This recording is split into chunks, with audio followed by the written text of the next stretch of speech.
తల్లిదండ్రుల పట్ల పిల్లల ప్రవర్తన కారణంగా సభ్య సమాజం తలదించుకునే ఘటనలు చాలానే చూసాం. అలాంటి మరో ఘటన తాజాగా చోటు చేసుకుంది. నలుగురు సంతానం కలిగిన ఆ వృద్ధ దంపతులు రోడ్డున పడ్డారు. నంద్యాల జిల్లా డోన్ పట్టణానికి చెందిన సిరిగిరి గంగిరెడ్డి సుబ్బలక్ష్మమ్మ దంపతులకు నలుగురు సంతానం. 2 కొడుకులు 2 కుమార్తెలు ఉండి కూడా రోడ్డున పడ్డారు.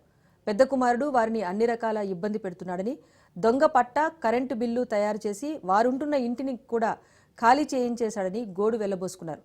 ప్రస్తుతం వారు పత్తికొండ శారదా వృద్ధాశ్రమంలో తలదాచుకుంటున్నారని ఆ వృద్ధ దంపతులు మీడియా ముందు వాపోయారు. తమకు న్యాయం జరిగేలా చూడాలంటూ ఆవేదన వ్యక్తం చేశారు.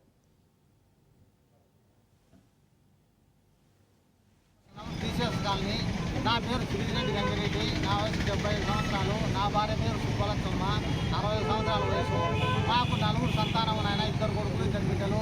చిన్నవారు ముగ్గురు మా నుండి ఎలాంటి ఆస్తులు తీసుకోలేదు. వారు మాకు ఎలాంటి సమస్య లేదు.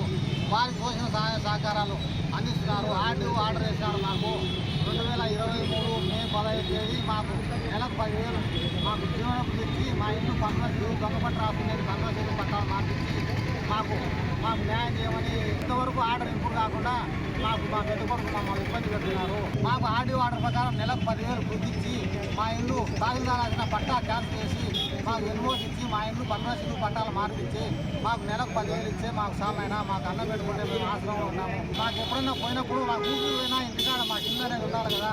నాకు ఇల్లు తప్ప వేరే ఏమీ ఆధారం లేదు నాయన.